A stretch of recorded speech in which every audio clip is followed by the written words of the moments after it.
Well,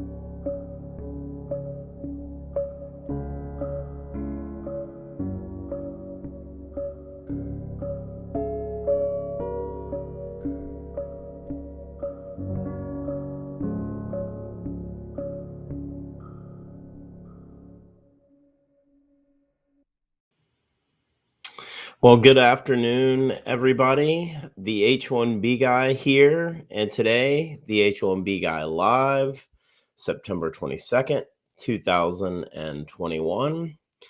Today, I'm going to cover immigration reform setbacks and the travel ban being lifted, as well as take your Q&A. But before we get started, I'd like to ask you, if you haven't already, to please subscribe to the H1B Guy channel here on YouTube and like this video so that I can continue to produce more content like this for you. I also wanted to mention the H1B Guy offers a variety of consulting services. I help businesses and individuals solve complex work authorization issues in the recruitment process while bringing awareness to employment-based immigration benefits. If I can help you, please reach out. I'd love to hear how. You can book an appointment directly with me via the h1bguy.com. Today's live stream is brought to you by RecruiterNetworks.com, by Path to Canada, and by PERM-ads.com. Well, glad to be back with you here this afternoon. It's been a couple of weeks since we did another afternoon live stream. Of course, last Thursday night, we had the Documented Dreamers live episode 6. So back to back weeks of live streams out here on YouTube. Just excited to be with you this afternoon, have an opportunity to talk about a couple of things that have been going on, and continuing to look at what may be ahead going into the remainder of 2021, what that looks like for potential reform. I think a lot of us who've been keeping up with it late Sunday, the news started to break that the immigration provisions weren't going to be included in the budget reconciliation that the Senate parliamentarian had basically ruled against those provisions being included, and gave a list of reasons behind it. The interesting thing, if you look at the Senate parliamentarian, Elizabeth McDonough, been in this role since 2012, first woman in the role as Senate parliamentarian, and is an independent, registered independent or non-registered independent, I guess, depending on how you look at it. But a lot of chatter out there about how the Senate parliamentarian was being used to basically remove these provisions so that certain lawmakers didn't have to, and of course, politics at play, right? There's no doubt about it. But I will tell you, when the text started to come out for the House version of the budget reconciliation, and the language that was being included specifically for employment-based immigration, it's one of those things where you want to be hopeful, and you want to have some sort of hope that type of legislation is possible, but it was a lot. And as we've talked about, why comprehensive immigration reform has a very low probability of being passed. And the last time that the comprehensive immigration reform bill actually made its way through both chambers and was signed into law, it's been quite some time. You go back to Obama era administration when that was the last time that happened. And so, ultimately the Senate has been the roadblock when you look at reform as it relates to employment-based immigration. We can go back to the theatrics of Senate Bill 386, documented here on this channel in July and August and November and December, and everything that went into that. And I think what you have is you have a lot of questions, and those questions lead to more questions, right? And so one of the things that I've been really big on is, Politics, if you think about it, are really magicians at work, and it's kind of sad, but it's really what it comes down to. And when you look at the language that was included in the budget reconciliation, and what that was is it really to me was an illusion. And illusion is defined as a thing that is or is likely to be wrongly perceived or interpreted by the senses, a deceptive appearance or impression, a false idea or belief. And I think that a lot of what's been going on here has been an illusion. There's been deception that's been occurring right in front of our very eyes. Folks that claim to be pro-immigration, folks that claim to be anti-immigration, and everyone in between. There's been this illusion, really, that I think has been occurring. It still comes back to where the problem starts. And I've been talking about this for months, and we'll continue to repeat it. And that it goes back to the caps on country of birth for employment-based preferences, and what creates that. But when you look at what potentially Plan B, Plan C are, I think that there's been a very loud uprising of the need for immigration reform and employment-based immigration reform. You've seen the House as a whole have a vast majority of support behind it. And so you start to wonder, where's that support in the Senate? And I look at something like this, and I look at how critical Senator Mike Lee was for S 386, and how much of a champion he was going head to head in those great floor debates with Senator Durbin and even Senator Rick Scott. And again, you think about that, and he's been very quiet as it relates to new legislation that's been introduced here, the Eagle Act primarily in the House, and where's the text for that in the Senate? So a lot of questions have to be asked, but I will always go back to, if you have questions about motive and you go to followthemoney.org, it will tell you a lot of what you need to know. The way politics works with contributions and lobbyists and support right now, money talks. It just does. So we'll continue to monitor it. I think that there will be some, I believe, some immigration reform included in this budget reconciliation that looks like it's going to drag out. But it will be interesting to see how that's going to play out. But again, you go back to the why around it, and there was a lot of new language that was introduced that we have not really seen in previous text or previous bills that have been introduced. And I think when you have that happen, that's going to create issues kind of among the rank and file of the Senate. And so that's why I believe that you had the parliamentarian rule the way that she did, is that ultimately that language needs to be vetted further. We'll see what it looks like. There's some discussions about moving the dates and things like that. We'll see how that's impacted going forward, but we'll continue to monitor it as well. The other thing I wanted to talk about is earlier this week, it came down from the White House that the travel ban was going to be lifted for fully vaccinated travelers from around the world that will be allowed to enter into the U.S. Looks like it's proof of vaccination and a negative test within 3 days of entry. Looks like that's starting on November 1st. Of course, this is great news for the many of you around the world who have reached out to me over and over and over. We've talked about Presidential Proclamation 10199 amongst the many others that are out there. Those of you in the UK who have been going through this, and globally speaking, all throughout the world.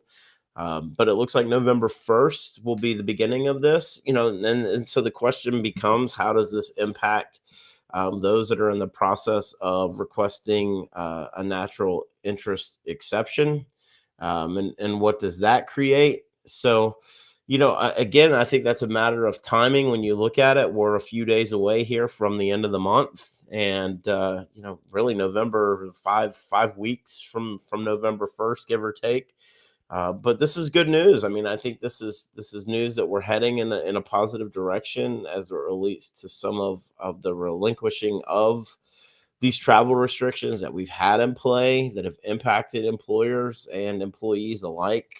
Those specifically looking to get to the U.S. that weren't granted, the NIE exceptions, or NIE, if you will. So we'll be continuing to monitor this, but I think this is really good news and in the right direction. It'll be really interesting to see how it all is going to play out here over the next several weeks. It appears that the Delta variant and kind of the numbers that we are seeing have begun to plateau and even drop in some areas. So hopefully that's a good sign of things to come here in the very near future. What do you guys think? Are you excited that now the ban is potentially being lifted starting in November 1st? What do you guys think about the setbacks with the immigration reform? I still believe a standalone bill is going to be the best option, whether that's a standalone bill for documented dreamers, a standalone bill for essential workers, medical healthcare professionals, registered nurses, a standalone bill for the backlog and the issues around caps for quotas on country of birth for employment based preferences. Definitely want to take your Q&A. Just a reminder, if you haven't already, I'd like to ask you to please like this video, subscribe to the H1B Guy channel here on YouTube, and be sure to click the bell for notifications so that you're notified anytime we post new content here to this channel or we go live like we have here this afternoon. Gonna go ahead and move over into the questions. If you guys have questions, let's go ahead and get those posted in the chat. There's some of them that are already in play here, and I'm going to go ahead and start going through those. Of course, just a reminder, if you're looking for ways that you can support the H1B Guy platform, you can do so through the super chat function here while we're currently live on YouTube. Or if you're watching at a later date and you're looking for ways you can support the H1B Guy platform, you can do so through buymeacoffee.com/the H1B Guy. But I think let's go back and look at big news of the week, right? Sunday, it started to break that immigration provisions weren't going to be included in the budget reconciliation. The fallout from that, if you look at everything that led up to September 15th and all of the momentum that had been going on, we're kind of waiting for it to be included and called to a vote on the Senate. That didn't happen. So now we're really into Plan B territory. Also, earlier this week, it was announced by President Biden's administration that we were going to begin lifting the travel ban and those restrictions surrounding the travel ban starting on November 1st. So that's great news for the non-immigrant visa holders out there, those high-skilled immigrants that are on H-1B that didn't qualify for the NIE, the exception. Those of you around the world who are looking to get back into the U.S. for work and need to be present in the U.S., it looks like if you're fully vaccinated and can provide, proof of positive or negative test within 3 days of travel, you can enter into the U.S. now without any restrictions. So just really good news here this week, and wanted to go ahead and jump into some of the questions. If you have questions, go ahead and post those in the chat. If you have comments, post those in the chat. I know a lot of folks were still curious about the rumors that we covered a couple of weeks ago. Specifically around H4 premium processing. I've been getting a lot of questions about that online today. Just a reminder that I still expect something to be announced between now and the end of the month. Hopefully, premium processing for H4 will be available beginning in the beginning of fiscal year 2022, which is October 1st to September 30th of 2023, just as a reminder. So really looking forward to potentially that coming out and offering some relief for those who are in the H4, backlog and really waiting on those extensive and just honestly atrocious processing delays that have been occurring. So, hey, Karthik, how are you? How about embassy opening for H1B visa? Yeah, that's what kind of the news is, right? Is that now proof of vaccination and negative tests within 3 days of entry into the U.S. you'll be allowed to enter based on an approved visa, right? So that still creates the problem of getting appointments, doing Dropbox, and working through those. I've been hearing from a variety of sources, though, those individuals who have traveled in India who are looking to go through the NIE process. It sounds like they've had good success with the speed and processing that's been occurring in the Delhi consulate. So if you're traveling, Delhi may be the consulate that you want to look into, kind of based on processing. But I would imagine, as we continue to ramp up and return more to normal, that there has to be more appointments, or they're going to have to open up more Dropbox slots at least. Karthik, so we'll continue to monitor that. That's a great question. What's the minimum wage for IT professionals coming on US on H1B? So that really depends on the job. There's a lot of factors involved there. The job responsibilities, um, and and ultimately the occupation category that you qualify for. So then what happens with that is an LCA, a labor condition application, is submitted based on that specific SOC, the job ID code. And once that's entered in, it's based on an MSA, a metropolitan statistical area, and in that area is an average mean wage for that level of that position. So it really is a dependent upon where physically you're going to be working in the US and what the job is, and how the average salary for that level one in this case, applies to other level one roles in that area and what they pay. And you have to be paid at or above the prevailing wage determination that comes down from the Department of Labor. So there's a lot of factors involved in that. There isn't really just a set low number, but on average, I think historically speaking, for myself, if you're asking for the lowest that I've personally seen, they've been in that 65 to 70,000 range, and this is 10 plus years ago. That number has increased substantially over the last few years.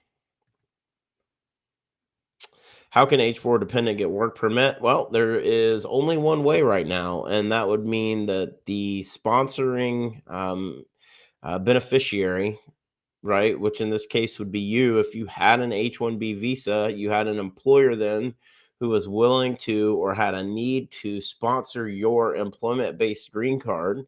You'd have to get to the first two steps of employment based green card. That step one is a certified PERM labor, meaning there's a PERM labor certification process that's involved, that's very thorough and detailed, and on average takes right now anywhere between 12 to 15 months.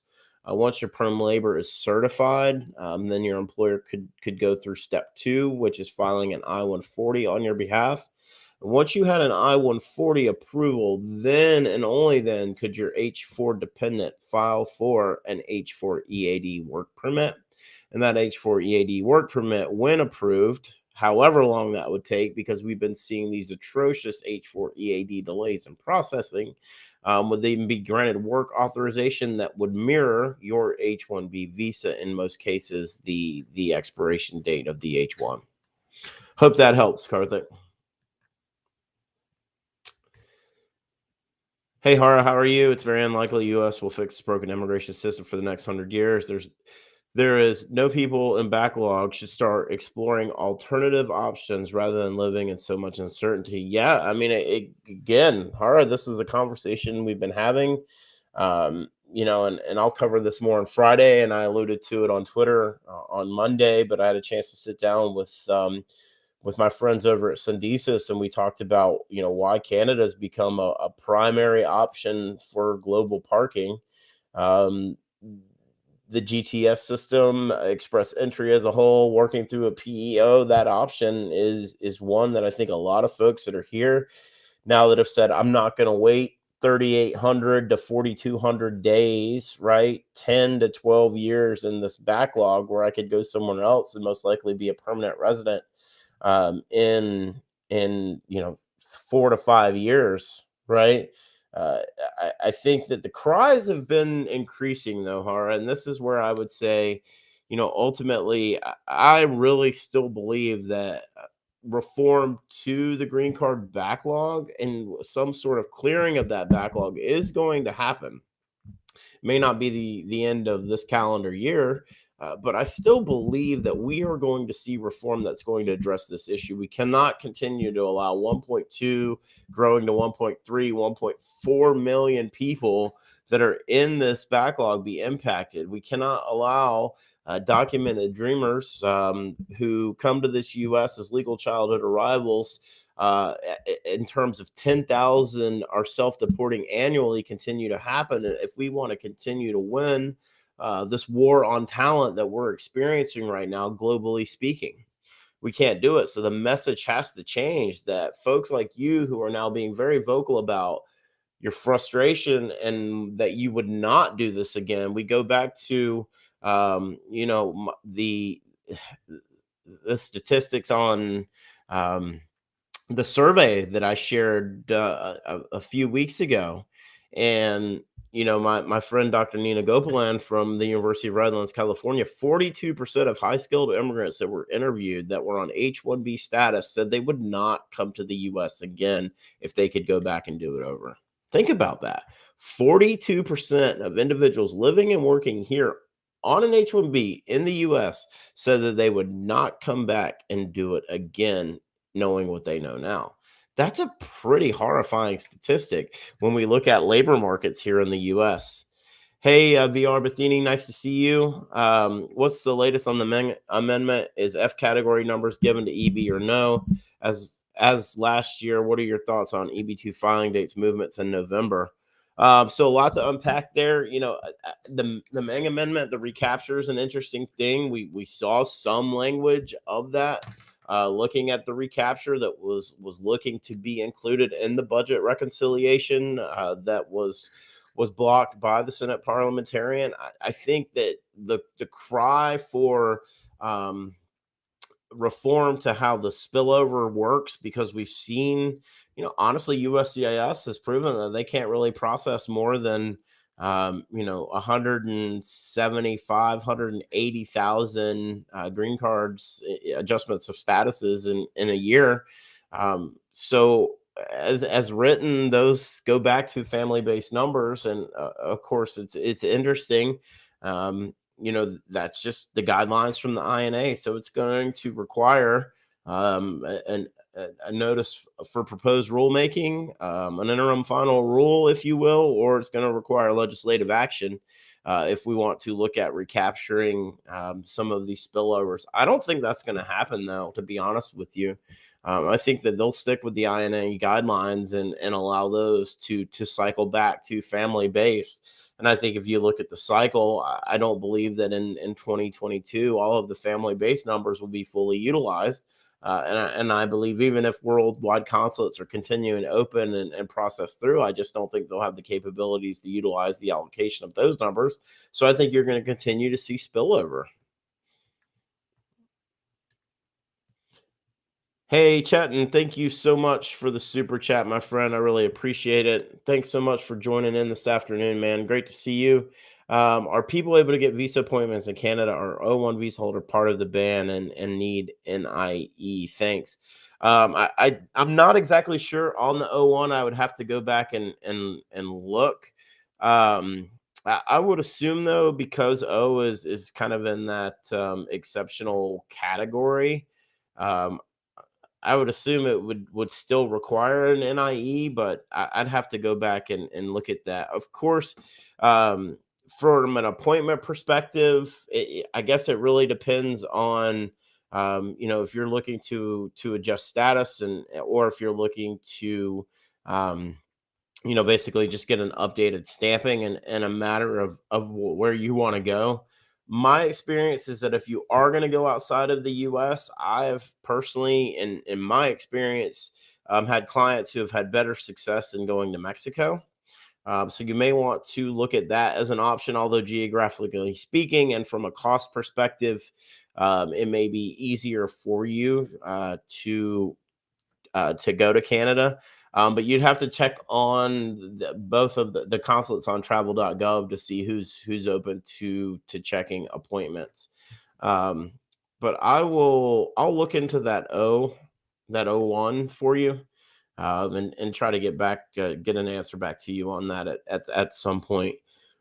But I would still assume that going to still require an appointment, going to still require an exception waiver. And with these exception waivers, one of the things I've been advising here is even if it's just a simple response for you, um, via email, still advising that to make sure that you're getting the appropriate documentation and support letter documentation from your employer.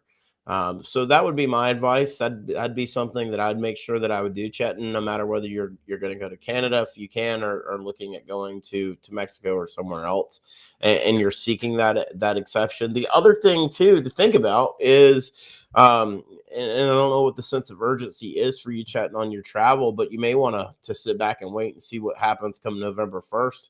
There may be a litany of appointments that open up now that travel is open because they're just going to have to staff it. It's my thought. Hope that helps, Chetan.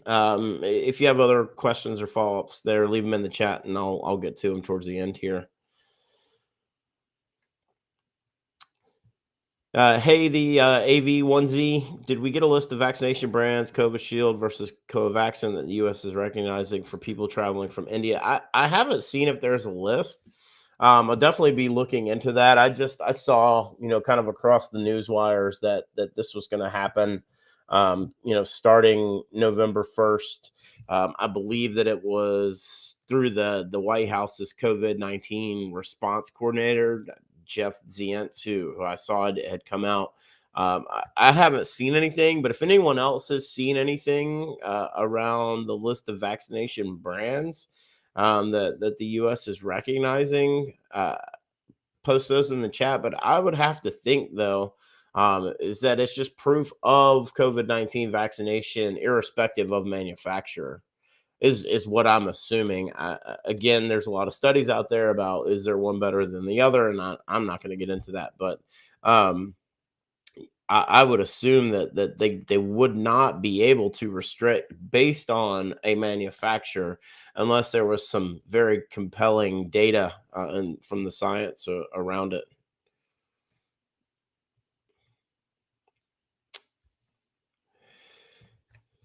Are there any hopes in EB3 GC backlog dates are going to be current in October? If you're referring to next October, I don't foresee it. I mean, I think if you look at the chats with Charlie um, session that happened last Wednesday that I covered on Monday, it sounds like that it's going to be a holding pattern right now for EB3 India specifically. Um, that's I think the biggest question is what kind of movement are we going to see starting in November or December, because it sounds like November there's possibility of retrogression.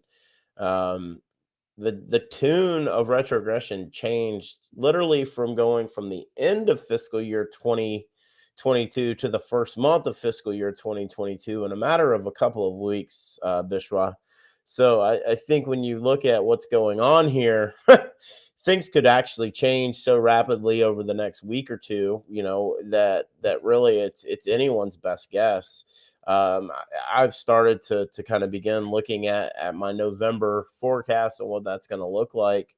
And I just don't see a lot of movement ahead for November. It feels like a very flat month for movement going into the next visa bulletin. And with that being said, I just don't expect over the next 12 months, unless something legislative happens, for that to change. Employment A priority date January 2015. Um, yeah, again, that's that's what we saw October of 2020, first month of fiscal year 2021 and EB3, and now we're to what, January 8th, 2014. We had significant retrogression from the March 2014 dates that have been provided. Any predictions for EB2 India July 17th, 2012 to be current and final action date?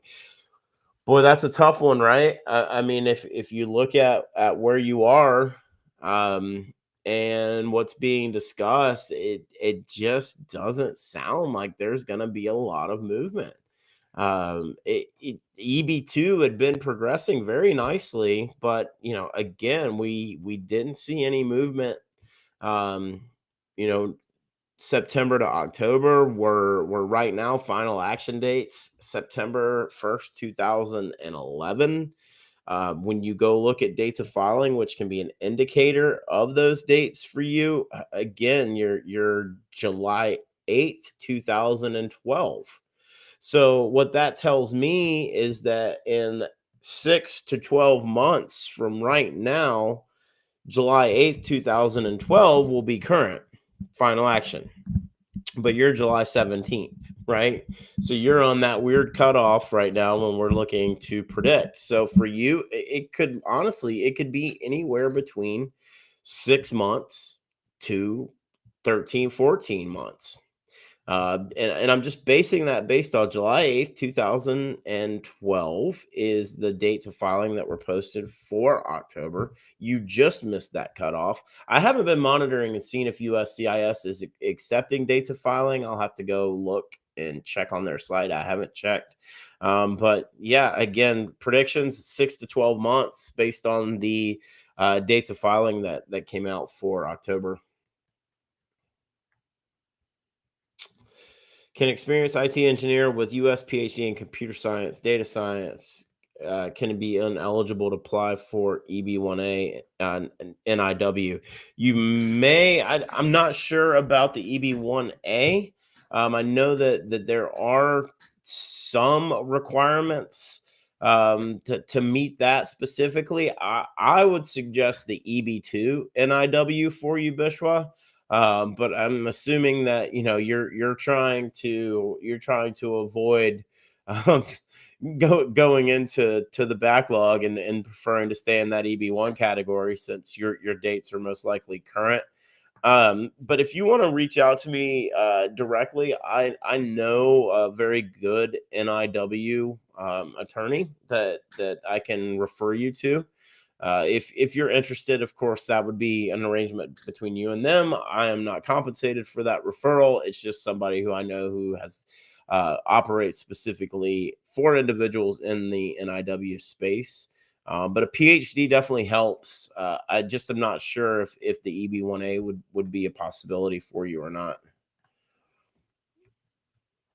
What are your thoughts on EB2 filing dates in November? Yeah, I mean, I think if you look at, I don't think that there'll be any movement for dates of filing. I think you'll see July 8th, 2012 hold tight for dates of filing. That's at least right now, kind of based on my initial reviews. Um, the question is will final action dates move off of that September 1st, 2011 date that we've seen now for the past couple of months? Um, so again, the question is what are my thoughts? If we were to see any movement, I would expect it's probably a month or so. So that means either October 1st, 2011 or November 1st, 2011 at the absolute most. We have seen, and it was referred to back in the Chats with Charlie episode 6, this term, this weekly cutoffs. And we've seen that begin to come back around. We saw it in some of the EB4 dates. We've seen it in China EB3. Now we've seen it in India EB2 and EB3 dates of filing. So yeah, I think that it could be a crooked number somewhere between September 1st and November 1st. But is there going to be movement? We may be in this 7, 14, 22-day forward movement pattern now for EB2 going forward, kind of mirroring what we saw at the beginning of last fiscal year. Do the recent developments on travel ban mean the H-1B workers can come into the United States starting November? That's the way I interpreted it. I mean, I'll have to read into it more, but again, it sounds like that's the way I interpreted it. Now, the catch is you've got to get an appointment, you've got to have an approved visa. But it sounds like with proof of vaccination and a negative test within 3 days of entry, um, you should be granted. It's just a matter of having the stamping. Thanks, Fonny. Nice to see you. I hope that helps. Of course, I'll keep my eyes on that as we find out more information and make sure that non-immigrants do apply. I'll be sure to report on that going forward. Seems like Democrats only care about illegal immigrants. Yeah, you saw the Senator Schumer talking about the undocumented immigrants and the reform needed around that and the coverage that was getting yesterday, I believe. Um, it's an interesting play for them for sure. They had a chance, really. It felt like to do something substantial here this year, and it looks like they're gonna let that pass them by. Any updates on H4 EAD premium processing? Yeah, hashtag EAD delay is right. Again, I still expect something to be announced between now and the end of September 30th. Hopefully, sometime in the next few days, where we'll be hearing about it. But hopefully, USCIS will make premium processing an option beginning in fiscal year 2022. That's not confirmed. That's just an unsubstantiated rumor that I've heard from a few of my sources. Hey Bishwa, it's the H1B guy at Gmail. Shoot me an email and I can connect you um, appropriately. Do we need an IE request letter if we go to H1B stamping during the end of October in India, as the travel ban is going to be lifted November 1st? Yeah, I actually had somebody asking me this question earlier. A client of mine, we've been working on their NIE request, and that's an interesting question, right? Because if you look at it, as I said, we're 5 weeks away from this November 1st ban being lifted November 1st. What does that mean? Again, I think this is such a fluid subject right now, and we're in these unprecedented times, right? Where I don't know if USCIS or the Department of State knows how they're going to handle it, to be honest with you, and how the national visa centers and the consulates are going to process these things. I think if you look at it, this is the administration coming out very early on and saying we are going to lift this ban starting November 1st. Now the rest of these agencies are in the process of scrambling and trying to determine how they're going to handle that. It's going to be really interesting. I really believe so.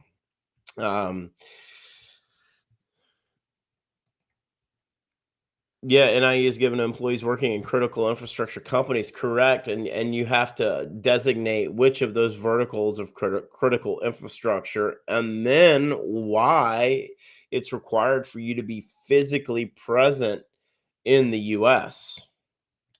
That's the thing, is it doesn't matter about what companies, um, you know, what the company does per se, but it's a matter of is your role critical to that of the company? Um, I mean, I think it's really it's any company where there is secure data. For me, when I think about IT, I think about secure data, secure access to systems, where being physically present in the U.S. Versus being located outside of the U.S. would be key. So I think looking to demonstrate that is going to be one of the keys to the NIE, for at least for the time being. But yeah, that's a great question. There's been a lot of people that have been trying to solve these problems. I shared with you a client earlier that had success and utilized several different means to go through the process, and it took them about a month from when they left the country in India to when they were able to actually get the request for the Dropbox documents and go and provide those and then have access to entry. Just want to ask you again, if you haven't already, please like this video, subscribe to the H1B Guy channel here on YouTube, and click the bell for notifications so that you're notified anytime we go live, like I have here today, September 22nd, 2021. If you're looking for ways to support the H1B Guy platform, you can do so through the super chat currently, through the YouTube live session. If you're watching this at a later date, of course, you can do so through buymeacoffee.com/the H1B Guy. Just want to thank everyone who's taken the time, including my good friend Chetan today, to leave a super chat here for me, or those who have bought me a coffee through the buymeacoffee.com platform. Every little bit is reinvested back into the technology that owns and operates the H1B Guy. Working on a lot of very cool things. And some really big things that are still on the horizon here that we're working on. Again, just trying to broaden the message, right, and continue to bring more awareness to these issues. Really trying to be the voice for those who are the average American who really don't understand the plight of high skilled employment based immigrants here in the U.S. Again, and making sure that what we do right now, that these words that are documented for a better future for my kids and for your kids, for the documented dreamers who are legal childhood arrivals here in this country, for high skilled immigrants who are currently mired in 3,000 and 4,000 plus day backlogs. Just this is an opportunity, I think, for all of us to have some unity. Listen, you got to take care of yourself first, but there's power in numbers. There just is, and hopefully we can continue to bring more awareness out there. Hey, Sakti, how are you? Any update on Documented Dreamers Bill? I'm going to age out September 2022, which is the best option, going to India and getting stamping for changing from H4 to F1 status or changing from US itself. Hey, Sakti, sorry to hear about that. If you are not already, I'd like to ask you, you need to go to improvethedream.org/survey. If you're not already associated with Improve the Dream, I'd like to ask you to please go do that. Improvethedream.org/survey. Let them know that I sent you. But to answer your question, I would just do it here in the U.S. That there was a recent change that was announced that helps with that gap from when you're changing statuses from H4 to F1. I'm assuming that you're currently enrolled in a university here in the U.S., hopefully looking at a STEM degree of some sort, because that's going to give you the greatest flexibility going forward. Once you graduate, whether that's with a bachelor's in undergrad or you're considering a master's, again, I would recommend a STEM field. Making sure that you have that. That's going to give you that OPT and then OPT STEM option. So hopefully 36 months of work authorization. But the biggest hope for you is that we get something passed here that gives you a pathway to citizenship. I still expect, if you look at the America's Children Act that was introduced last week, that bipartisan legislation, that's just very significant that was introduced in the Senate. I still think that has a high probability. And again, what I was alluding to earlier, I think a standalone bill has the highest probability of being passed.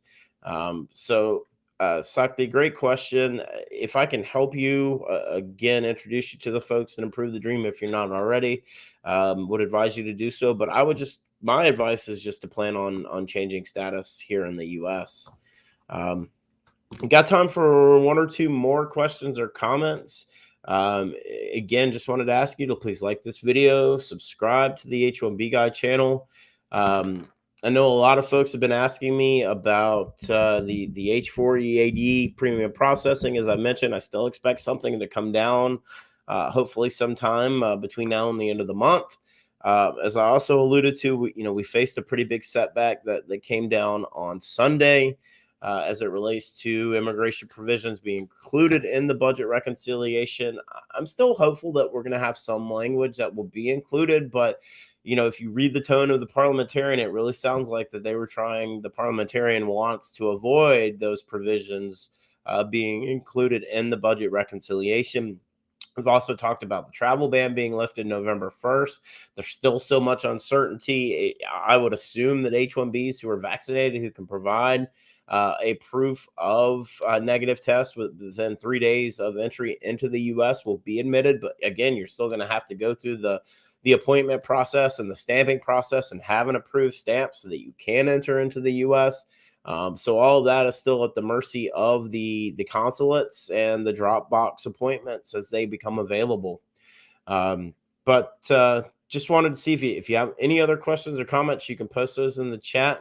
The last thing that I wanted to just briefly mention again is I still think when we look at what's going to happen between now and the end of the year, whether immigration reform is passed or not by the end of 2020, I think when you look at the momentum that has been building now over the last few years, while hope is dangerous, it is also in this situation positive. And what I would advise everyone to do is, while it feels like right now there isn't a whole lot positive that's been coming out, to take a deep breath and just know that the momentum that's been building and the reach that's been happening as it relates to advocacy is working. And these things take time. And those magicians that are at play on the hill, if you will, especially those who are way past term limits um, and have become career politicians, you begin to wonder why things don't get done. But yet we have lifers that are still on the hill. Again, that's a reason for considering and looking at term limits, so we don't have these issues where a parliamentarian is used as a crutch. So, with that being said, I just wanted to thank all of you who took time here to join me today. I wanted to remind everyone that today's live stream was brought to you by RecruiterNetworks.com, the smart solution for digital perm ads on local job postings since 2001. This national job board network provides recruitment websites in 1,024 major U.S. metro areas. Each local job board is its own portal and is a low-cost resource for immigration recruitment ads for all industries and professions, with a flat price of $225 per ad or $1,000 per month, regardless of which city you choose. RecruiterNetworks.com. Tell them the H1B guy sent you. My good friend Richard Almond, RecruiterNetworks.com is a top-class organization and outfit. They can definitely help you. Of course, if you scroll down any of your LinkedIn posts or LinkedIn feeds, you see everybody's hiring. Let Recruiter Networks get that job posted and hopefully find the right set of eyes to help you fill that need. Stream is also brought to you by Path to Canada. Path to Canada provides an ideal plan B for high-skilled immigrants currently located in the U.S. whose status may be uncertain. If you're facing an H1B denial or OPT expiration, don't get caught off guard. Make sure you have a plan B, and Path to Canada is your answer. They will gladly help you navigate the process. And if you're interested in finding out more, please be sure to use the link in the video description below. My good friend Mark Pavlopoulos at Path to Canada and his team is well equipped to help you understand the GTS program and process and help you identify that next opportunity. If you're stuck in the backlog and sick and tired of it and looking for what your options you have, Path to Canada is a great one. Please be sure to reach out to them and let them know I sent you. And also by PERM-ads.com, the industry leader in providing a seamless experience for employers and immigration attorneys navigating the complex PERM recruitment ad phase of a labor certification process. If you're looking to reduce your costs and overhead associated with PERM labor certification recruitment advertising, let PERM-ads.com help you. I'll tell you, my friend Carl Balsmeyer at PERM-ads.com is really a one-stop shop for this. I alluded to step one of the PERM certification, a PERM labor green card process earlier in that PERM certification process. Carl can make this easy for you. And I can tell you, as someone who has done this year over year, it is a grueling process, and Carl can help you automate it. And if you're an employer who needs to sponsor an employee and you need to go through that certification advertising process, you need to reach out to my friend Carl at perm-ads.com. Karthik, thanks, man. Appreciate you still on here. Hope that answer helped you. Thanks to everyone who jumped in here today. Karthik, Hara, VR Bathini, thank you. My good friend Chetan, thank you for the super chat. The AV1Z, thank you for your questions. Bishwa, thank you. Nur, thank you. Let's see, who else do we have? Fani, thank you. Amit, thank you. Shruti, thank you. Just appreciate all of you jumping in. Sakti, thank you. Can't do this without your support. If you've made it this far, I just want to say thank you for taking the time to watch my live stream and my video here this afternoon.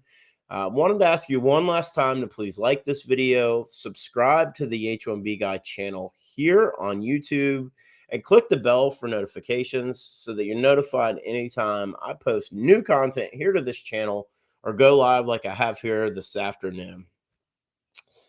And hey, my friend Sarish, how are you? Nice to see you. Appreciate you jumping in here at the very last minute. But gonna go ahead and wrap this up here this afternoon. I'm Robert. I'm the H1B guy, your global source for all things H1B.